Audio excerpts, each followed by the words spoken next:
Sir, Kashmir എന്നും ഇന്ത്യയെ സംബന്ധിച്ചൊരു സെൻസിറ്റീവ് ഏരിയയാണ്. പക്ഷേ അടുത്ത കാലത്തായിട്ട് നമ്മുടെ സൈന്യത്തിൻ്റെ കയ്യിലൊക്കെ നിയന്ത്രണം വന്നു.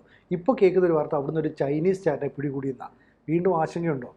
അതായത് 29 വയസ്സുള്ള ഒരു ചൈനക്കാരനെയാണ് പിടിച്ചിരിക്കുന്നത്. ലഡാക്ക് വഴി വിഭജിച്ചിട്ടുണ്ടല്ലോ കശ്മീർ. ലഡാക്ക് വേറെ സ്ഥലമാണല്ലോ ഇപ്പോൾ. ലഡാക്ക് വഴിയാണ് ഇയാൾ കശ്മീരിലെത്തിയത്. അനുവാദമില്ലാതെ.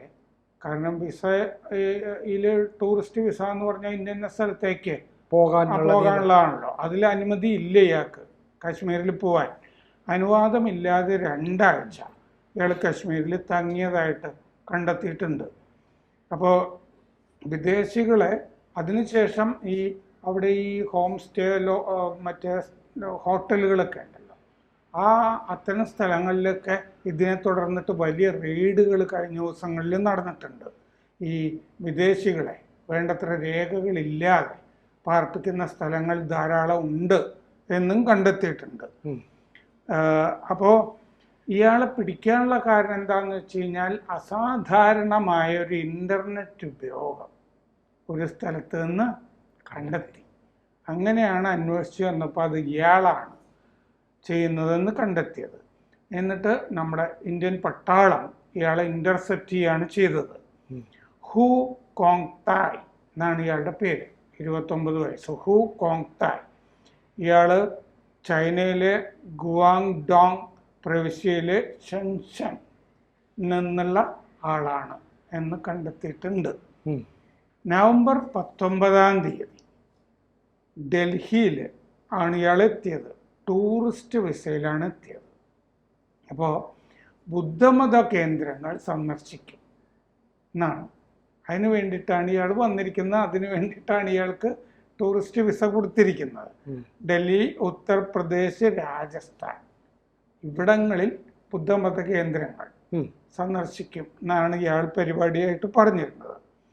അപ്പോൾ വിസയും അത് അവിടെയൊക്കെ കാണാൻ വേണ്ടിയിട്ടാണ്. നമ്മളിപ്പോൾ പാകിസ്ഥാനിലേക്ക് പോവാണെങ്കിൽ തന്നെ ചില സ്ഥലങ്ങളിൽ മാത്രമേ പോകാനായിട്ട് വലിയ വിസ കിട്ടുള്ളൂ. മൊത്തം പോകാനായിട്ട് സമ്മതിക്കില്ലല്ലോ ഇന്ത്യക്കാരെ. അപ്പം ഇയാൾ വിസ ഉപാധികൾ ലംഘിച്ചു. ലഡാക്കിലും പോയി, ജമ്മു കാശ്മീരിലും ഇയാൾ പോയി. അതാണ് പ്രശ്നം. അപ്പോൾ ഇയാൾ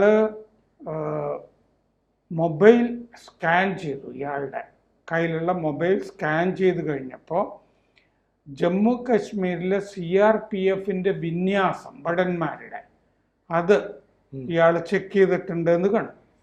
370-ാം വകുപ്പില്ലേ കാശ്മീരിൻ്റെ പ്രത്യേക പദവി, അതിനെ സംബന്ധിച്ചിട്ടുള്ള കാര്യങ്ങളും ഇയാൾ നോക്കിയിട്ടുണ്ടെന്ന് മൊബൈൽ ഫോണിൽ നിന്ന് കണ്ടെത്തി. പ്രാദേശികമായിട്ട് അവിടെ നിന്ന് ഇയാൾ സിം വാങ്ങിച്ചിട്ടുണ്ട് എന്നും കണ്ടു. അപ്പൊ സംശയാസ്പദമാണ്. അതൊക്കെ വേറെ ആരെയോ വിളിക്കാനാണല്ലോ, ലോക്കലായിട്ട് വിളിക്കാൻ വേണ്ടിയിട്ടല്ലേ സിം അവിടെ നിന്ന് എടുക്കുന്നത്. ടൂറിസ്റ്റായിട്ട് പോകാനായിട്ട് അത് വേണ്ടല്ലോ ബുദ്ധമത കേന്ദ്രത്തിന്. അപ്പൊ നവംബർ 20-ാം തീയതി ഇയാൾ ലേയിൽ, അതായത് ലഡാക്കില് ഫ്ലൈറ്റിലെത്തി. എയർപോർട്ടിൽ വിദേശികളെ സ്കാൻ ചെയ്യുമല്ലോ എയർപോർട്ടിൽ. അതിൽ നിന്ന് ഇയാൾ രക്ഷപ്പെട്ടു. കാരണം എന്താന്ന് വെച്ചാൽ അവിടുത്തുകാരുടെ കൂടെ, ഒരു സംഘത്തിന്റെ കൂടെ ഇയാൾ ചേർന്ന് പോകുന്ന പോലെ ഭാവിച്ചു. ഏതാണ്ട് ഒരു ചായ ഉണ്ടാവുമല്ലോ. അപ്പൊ അങ്ങനെ രക്ഷപ്പെട്ടു പോയി. ലഡാക്കിൽ പലയിടത്ത് ഇയാൾ സഞ്ചരിച്ചതായിട്ട് കണ്ടെത്തിയിട്ടുണ്ട്. സംസ്കാർ മേഖല ഉൾപ്പെടെ പല സ്ഥലത്തും ഇയാൾ സഞ്ചരിച്ചിട്ടുണ്ട്. ഡിസംബർ 1-ാം തീയതി ഇയാൾ ശ്രീനഗറിലെത്തി.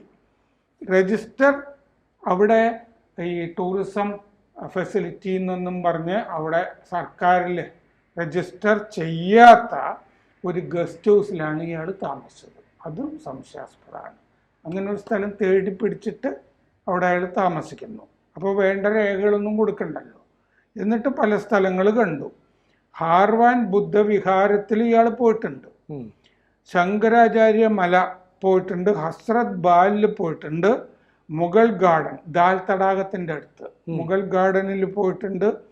അവന്തിപ്പൂരിൻ്റെ അവശിഷ്ടങ്ങളിൽ പോയിട്ടുണ്ട്, അവശിഷ്ടങ്ങൾ കാണാൻ. പക്ഷെ അതിൻ്റെ അടുത്താണ് ആർമിയുടെ വിക്ടർ ഫോഴ്സ് ആസ്ഥാനം. അതിൻ്റെ അടുത്താണ് പട്ടാള ആസ്ഥാനം, അതിൻ്റെ അടുത്താണ്. ഇയാൾ ബോസ്റ്റണിൽ നിന്ന് ഫിസിക്സ് ബിരുദം നേടിയ ആളാണ്. അമേരിക്കയിൽ നിന്ന് ആണ് ഫിസിക്സിൽ ബിരുദം. America, New Zealand, Brazil, Fiji, Hong Kong ഇവിടെയൊക്കെ ഇയാൾ സന്ദർശിച്ചതായിട്ട് വിവരം ഉണ്ട്. ഇയാൾ ഈ അവിടെ മുഴുവൻ ഈ ഹോട്ടൽ, ഇനിയിപ്പോൾ ഇയാളെ ഡിപ്പോർട്ട് ചെയ്യണം, ചൈനയിലേക്ക് തിരിച്ചു വിടണം. ഇനി ഇവിടെ പരിപാടിയൊന്നും വേണ്ട എന്ന് പറഞ്ഞ് തിരിച്ചയക്കും.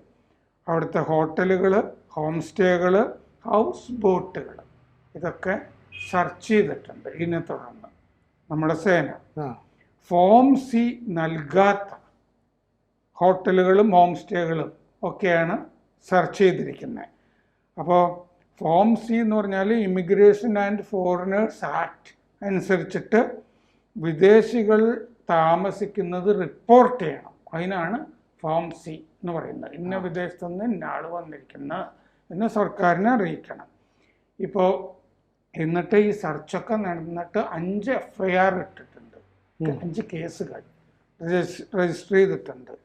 അപ്പോൾ ഈ സ്ഥലങ്ങളൊക്കെ സെർച്ച് ചെയ്തപ്പോഴേ ഇങ്ങനെ അനധികൃതമായിട്ട് താമസിക്കുന്ന റഷ്യക്കാരുണ്ട്, ഇസ്രയേലുകാരുണ്ട്, റൊമാനിയക്കാരുണ്ട്, സ്പെയിൻകാരൊക്കെ ഉണ്ട് എന്ന് കണ്ടെത്തിയിട്ടുണ്ട്. അപ്പോൾ കുറേയും കൂടി ജാഗ്രത പാലിക്കേണ്ട ആവശ്യങ്ങളുണ്ട്.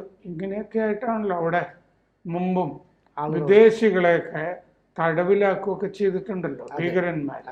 ഇപ്പോൾ ശരിക്കും ടൂറിസ്റ്റ് വിസയിലേക്ക് വന്നിരിക്കുന്ന പലരും ഇവിടെ വന്നിട്ട് എന്തിനാണ് അനധികൃതമായിട്ട് സിം എടുക്കുന്നത്, അതൊരു പ്രശ്നമാണ്. പിന്നെ ഈ വരുമ്പോൾ ഈ ഫോം സി കൊടുത്തില്ല എന്ന് പറയും. കാരണം ഏതൊരു രാജ്യത്തും വിദേശ പൗരന്മാർ വന്നാൽ ഹോട്ടലുകൾ അവരുടെ പേരും വിവരങ്ങളും ഒക്കെ അറിയിക്കണമെന്നുണ്ട്. അപ്പോൾ ചിലപ്പോൾ ചില ഹോട്ടലുകൾ മാത്രമല്ലോ, നമ്മൾ പോയി കഴിഞ്ഞാൽ ഐ ഡി ചോദിക്കുന്നു. അപ്പോൾ ഇവരുടെ ഈ കാര്യങ്ങളിൽ ചില ഹോം സ്റ്റേകളോ ഹോട്ടലുകളോ ഒക്കെ തന്നെ ഇത്തരം കള്ളത്തരം കാണിക്കുന്നു എന്നൊരു സംശയം ഉണ്ടാകുന്നില്ലേ, ഫോം സി പോലും കൊടുക്കാതെ? ഇതെന്താന്ന് വെച്ച് കഴിഞ്ഞാൽ കശ്മീർ ഒരു പ്രത്യേക സ്ഥലമാണല്ലോ. അതെ, നമ്മൾ നേരത്തെ തന്നെ ചർച്ച ചെയ്തിട്ടുള്ള ഒരു കാര്യമാണ് ഈ നുഴഞ്ഞു കയറ്റക്കാരില്ലേ, പല സ്ഥലത്തു നിന്നും വരുന്ന പ്രത്യേകിച്ച് രോഹിംഗ്യകളൊക്കെ. അവരെ കശ്മീരിൽ കൊണ്ടുവന്നിട്ട് ചില NGOകൾ പാർപ്പിക്കുന്നുണ്ട് എന്ന് പറഞ്ഞിട്ട് ഈ വീടുകൾ വാടകയ്ക്ക് കൊടുത്ത വീട്ടുടമകളെ പോലീസ് പിടിച്ച കാര്യമൊക്കെ നമ്മൾ നേരത്തെ ചർച്ചിട്ടുള്ള. അപ്പൊ ഈ NGOകൾ കശ്മീരില് ഇങ്ങനെ കുത്തിത്തിരിപ്പുണ്ടാക്കാൻ വേണ്ടിയിട്ട് ധാരാളമായിട്ട് ശ്രമിക്കുന്നുണ്ടല്ലോ. കാരണം ലഡാക്കില് മറ്റേ വാങ്ചുക്കിനെ അല്ലേ പ്രക്ഷോഭം, ഇന്ത്യക്കെതിരായ പ്രക്ഷോഭം നടത്തിയ ആളല്ലേ. അപ്പൊ അയാളുടെ പിന്നില് വിദേശ ശക്തിയുണ്ട്, വിദേശ ഇടപെടലുണ്ട് എന്നുള്ളത് സംശയമില്ലാത്ത കാര്യമാണ്. അപ്പോൾ അതുകൊണ്ടാണ് ഇങ്ങനെ ചൈനയിൽ നിന്നൊരാൾ 29 വയസ്സുള്ള ആൾ വന്നിട്ട് ലോക്കൽ സിം ഒക്കെ ഉപയോഗിക്കുമ്പോൾ നമുക്ക് സംശയം തോന്നുന്നു. ഇയാൾ ലഡാക്കിലുണ്ടായിരുന്നല്ലോ, ലഡാക്കിൽ കുറെ നാളുണ്ടായിരുന്നു, ലഡാക്കിൽ നിന്നാണ് കശ്മീരിൽ വന്നത്. പിന്നെ ഇയാൾക്ക് വെട്ടിച്ച് കടക്കാൻ അറിയാമല്ലോ, കാരണം അയാൾ എയർപോർട്ടിൽ വന്നിട്ട് മറ്റേ സംഘത്തിൻ്റെ കൂടെ പുറത്ത് കടന്നല്ലോ. ഒരു ചൈനക്കാർ.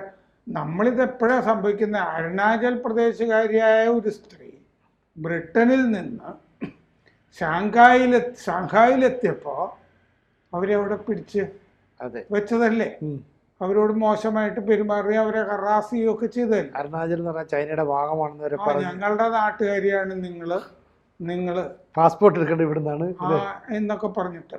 കാരണം അരുണാചൽ പ്രദേശത്ത് നിന്നുള്ള ആളുകൾക്ക് ചൈന ഈ മുദ്ര വെച്ച് കൊടുക്കില്ല, വിസ ഒരു ക്ലിപ്പ് ചെയ്ത് കൊടുക്കുന്ന ഒരു കടലാസ്. അരുണാചൽ പ്രദേശുകാർക്കൊക്കെ പ്രത്യേക, അരുണാചൽ പ്രദേശിന് വേറെ പേരും ഒക്കെ ഇട്ടിട്ടുണ്ടല്ലോ.